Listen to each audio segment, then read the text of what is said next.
கடலில் மிதந்து திரியும் அற்புத நிறங்களால் ஜொலிக்கும் ஒரு சிறிய டிராகன் இருக்கிறது. அதுதான் ப்ளூ டிராகன். இதன் உடல் நீல வெள்ளி நிறங்களில் ஜொலிக்கும் சூரிய ஒளியில் வைரமாய் மின்னும். உண்மையில் இது ஒரு சிறிய கடல் சிலக் தான், ஆனால் தோற்றம் டிராகன் மாதிரி இருக்கும். சுமார் 3 முதல் 4 சென்டிமீட்டர் நீளம்தான் இருக்கும், ஆனாலும் அசரீரமான அழகு. கடலின் மேல் தண்ணீரில் தலைகீழாக மிதந்து கொண்டே வாழும். போர்ச்சுகீஸ் மேனோவார் என்ற விஷமுள்ள ஜெல்லிபிஷ் சாப்பிடும். அதில் இருக்கும் விஷத்தை தனது உடலில் சேமித்து அதை தன்னுடைய ஆயுதமாக பயன்படுத்தும். அதனால் சிறியதாக இருந்தாலும் யாரும் அதனை தொடக்கூடாது, கடுமையான காயம் தரும். கடலில் மிதக்கும் போது அதன் வண்ணம் இரையை கவரும். மிகவும் அரிதாக காணப்படும் உயிரினம்.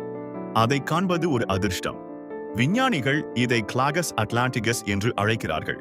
சின்ன டிராகன் போல கடலில் மிதக்கும் இந்த ப்ளூ டிராகன் அழகு மட்டும் இல்லாமல் உயிர் காக்கும் ரகசியங்களையும் தன்னுள் வைத்திருக்கிறது.